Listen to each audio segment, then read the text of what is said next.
Stop.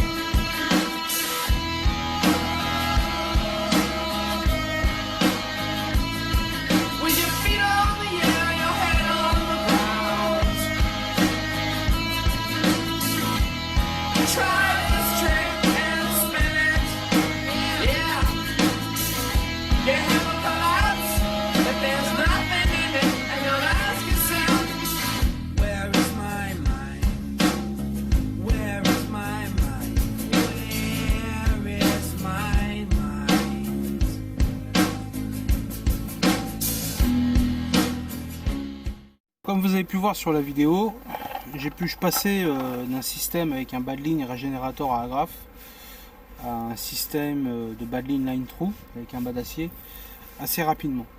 C'est vrai qu'avec le système line-through, c'est un petit peu le souci, c'est que je pense surtout ceux qui font des nœuds mains ou un nœud baril par exemple, tout ce qui est leurre vendu avec le système line-through, on se retrouve tout simplement avec voilà cette boucle et c'est vrai qu'à chaque fois alors, la plupart du temps les gens ce qu'ils font, c'est que bon, pour pas se prendre la tête et gagner en rapidité, ils prennent tout simplement leur premier bad-line qui a été monté sur leur canne et viennent, le son, vous inquiétez pas, c'est normal, c'est un brochet.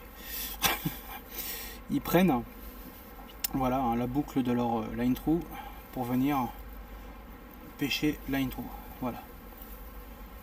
Quand ils veulent changer de leurre assez rapidement, essayer le line-through. Donc voilà, on se retrouve alors avec un émaillon baril, une partie de régénérateur ou de fluorocarbone ou acier, peu importe, une agrafe, encore une partie de bas d'acier et bien sûr notre leurre avec le système line-through. Alors oui, pourquoi pas, c'est vrai que ça marche, il n'y a pas de souci. Au départ c'est ce que je faisais, mais moi il y avait un hic. Quand on arrive aux périodes où il commence à y avoir de la végétation, ou même aux périodes hivernales où il y a encore des endroits où il y a un peu de végétation, qu'on va chercher sur des zones shallow où il reste des herbes ou quoi, ou des structures, etc. Cette agrafe va poser un souci parce qu'en fait elle va déjà raccrocher un petit peu les obstacles qu'elle va rencontrer avant que le leurre arrive. Donc ça peut être un herbier, ça peut être une branche, ça peut être des roselières, etc. Enfin vraiment ça va poser souci. Donc moi je vais vous présenter ce que j'utilise. C'est une idée qui m'est venue parce que comme pour ceux qui me suivent, ils ont dû voir cet été, je me suis un petit peu amusé à la carpe. Et j'ai repéré en fait le système que les carpistes utilisent régulièrement pour changer de bas de ligne assez rapidement, de façon à passer par exemple à un montage équilibré, montage bonhomme de neige, montage zig, etc. Avec des agrafes, des petites agrafes qui sont prévues pour. Ce sont celles-ci, hein, je pense que vous allez les reconnaître. Alors je n'ai plus le nom exact, hein, vous m'excusez, mais je pense que vous devriez à peu près les reconnaître. Et en fait vous allez venir glisser tout simplement, par exemple voilà là le bad-line régénérateur, vous allez venir hop le glisser à l'intérieur et tac, voilà, votre bad-line est inséré. Bon, tout ce qui est l'heure où on est amené à accrocher avec une agrafe, ça marche pas, on se dit allez, on va passer à un leurre 3D 4D en line-through, pas de souci. On passe au line-through avec cette petite agrafe, c'est pareil et de façon très rapide, comme vous pouvez le voir, tac, voilà, c'est fait. Je suis sur un système line-through. Mais moi je rajoute cette petite gaine en plus conique qui vient aussi du rayon carpiste et je fais un montage que je vais vous présenter tout simple et qui va avoir du coup deux avantages grâce à cette gaine, je dirais même trois. Alors j'ai mis ma paire de ciseaux, voilà. Donc on va partir du principe, voilà, Pour l'instant, j'ai pas encore fait mon bas de ligne. Je parle bien sûr de pêche du brochet. Donc en général, pour la pêche du brochet, on utilise des bas de ligne courts. 60 cm, 70 cm sont largement suffisants pour une pêche du brochet avec des leurres assez conséquents. Donc vous allez prendre, encore une fois, un ustensile qu'on utilise régulièrement à la carpe, une simple aiguille à bouillette. Vous allez la passer dans la partie la plus large de votre cône en plastique, comme ceci. Voilà. Là, vous allez venir, avec votre crochet d'aiguille à bouillette, venir récupérer votre tresse. Il faut refermer le clip, quand ça veut bien, quand vous êtes doué, pas comme moi. Voilà. Et vous allez glisser cette gaine en plastique, tout doucement. Voilà. Ça, c'est la première étape. Vous aurez glissé votre gaine conique sur votre tresse. Ensuite, vous allez venir monter cette fameuse petite agrafe qui sert à mettre ces bas de ligne de façon rapide qu'utilisent les carpistes, en faisant le nœud de votre choix, celui que vous préférez, que vous estimez être le plus sûr pour résister au rush dans le combat d'un brochet ou autre carnassier. Et une fois votre nœud fait, vous serrez le tout. Tac, voilà. Vous prenez vos ciseaux,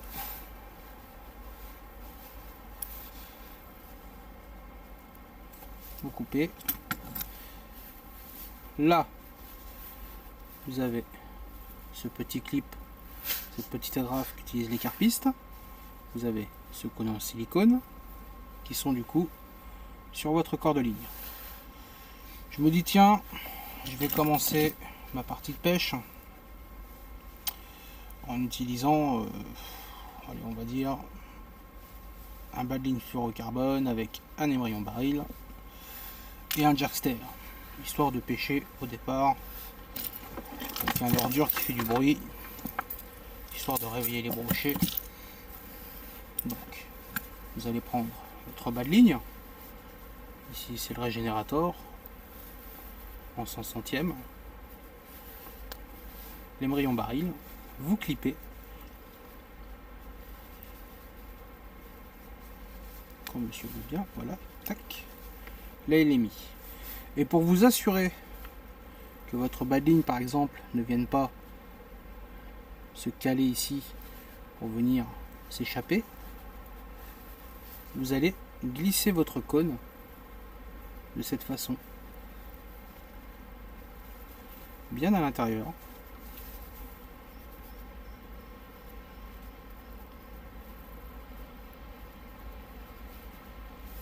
Et voilà.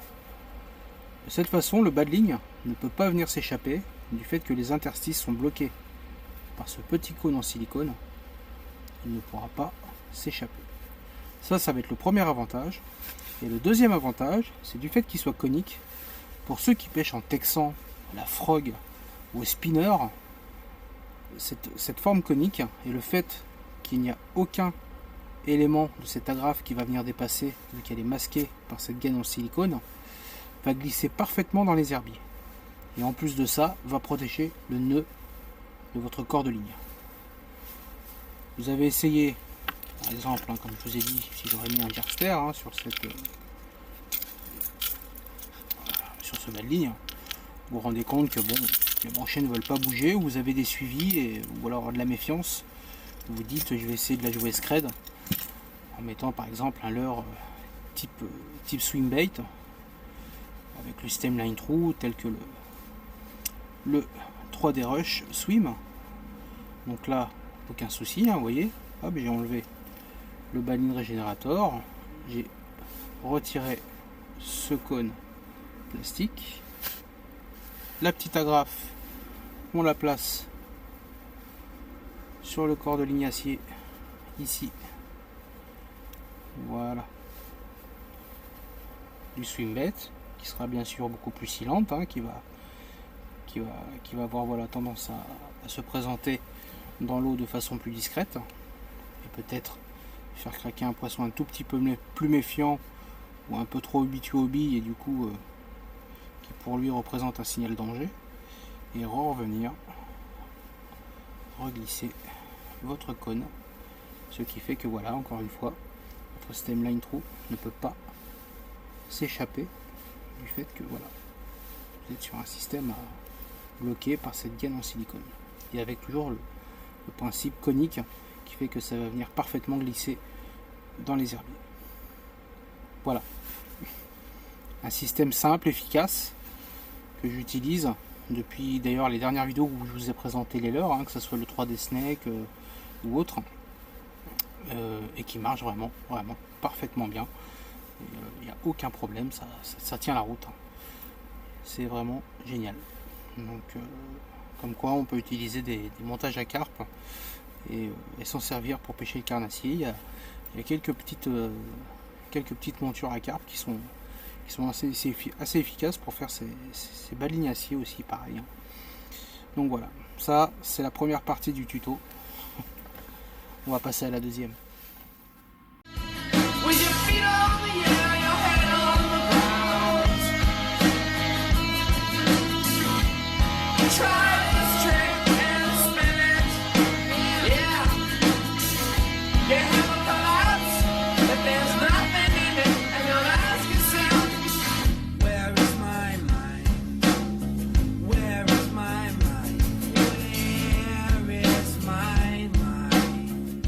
Deuxième partie du tuto, je pense que vous l'avez compris, on va parler du 4D Shad de chez Savage Gear, bien sûr. Donc le 4D Shad est monté avec ce système de triple qui est placé à l'avant à peu près au milieu. Quand les poissons sont relativement actifs, ça pose aucun souci. En général, le leurre est relativement bien coffré, pris de travers, tac, ça se décroche, le système avec l'embryon baril fait son job. Mais quand le poisson est tatillon, et j'ai pu m'en rendre compte parce que bon, je l'ai quand même pas mal utilisé, il y a un petit hic moi qui me dérange sur le 4D Shad, 4D Pike Shad, c'est la partie arrière. On a un signal cible à l'arrière qui est vraiment pétant, et en plus un rattle qui fait vraiment beaucoup de bruit, ce qui fait que quand le poisson n'est pas super actif, qui va venir se saisir du leurre, généralement il va pas le faire de façon très franche, donc il va venir régulièrement taper l'arrière du leurre, ce qui va faire qu'au bout d'un moment cette partie là elle va sauter, ou alors il peut venir prendre, se piquer légèrement et se décrocher. Moi je sais que voilà, j'ai raté quand même quelques poissons avec ce système là, parce que voilà, le poisson ne prenait pas assez à l'avant par rapport à la physionomie du leurre, de la façon que l'hameçon a été placé. Donc alors je me suis dit qu'est-ce qu'on pourrait bien faire pour et j'ai repensé, parce que quand vous regardez bien ce soft, en fait hein, c'est ni plus ni moins que la version de l'Hybrid Pike en soft, avec un coloris vraiment voilà, beaucoup plus détaillé, beaucoup plus sympathique, avec un poids beaucoup plus lourd bien sûr. Et je me suis dit que voilà, quand je pêchais avec l'Hybrid Pike, je laissais que le triple à l'arrière, et bien souvent, pourquoi j'ai enlevé d'ailleurs celui-là de devant, parce que j'utilisais la grande taille, parce que je me rendais compte que souvent hein, les brochets venaient taper le cul du leurre, parce qu'en fait à l'arrière en fait la partie la plus fâchée était visée, c'était le signal cible qui était visé en premier quand il venait se saisir du leurre. Donc bien souvent quand je pêchais avec l'Hybrid Pike, c'était le triple arrière qui était saisi. Donc je me suis pas embêté, j'ai repris comme un petit peu le système que j'avais fait avec le River Rush. J'ai repris le système du Burbo, donc un système que vous pouvez emprunter directement au Burbo, ou alors que vous pouvez faire bien sûr chez vous, hein, pour ceux qui sont doués à travailler la corde à piano. et je l'ai enfilé sur les mailles, enfin sur la graffe, sur l'anneau brisé. Où je vais y arriver, il manque de me couche, il commence à être tard. Je suis un peu insomniaque, il arrive un moment où il faut quand même que je dorme quoi. Voilà. Donc ce qui fait qu'en plus, moi j'ai mis un triple pour rajouter un signal 100 avec un petit pompon rouge. Bon là il est un petit peu usé hein, parce que bon il a quand même pas mal servi. Et je viens le fixer à l'arrière du leurre. Comme ceci. Voilà. Et là, la magie a opéré. Les poissons ne se décrochaient plus. Et dans 90% des cas, la capture est au rendez-vous du fait que paf, le poisson venait se saisir ici avec le signal cible qui était là, le signal cible là, le poisson se saisissait comme d'habitude à l'endroit où je vous parlais, hein, sur ce leurre. Ça se décrochait, tac, il était piégé, ça fait l'hélicoptère. Et en plus, ça va avoir l'avantage aussi de conserver encore un peu plus longtemps ce soft qu'avec la version d'armement originale. Donc voilà. Donc, pour conclure cette vidéo, je vous fais une démonstration en direct du système et vous allez voir que ça marche impeccable. Allez, je vous dis à très bientôt. J'espère que ce petit tuto vous aura fait plaisir. Et d'autres arriveront bien sûr plus tard. Et je vous souhaite bien voilà, une bonne soirée à tous. A plus, ciao. Stop.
Si.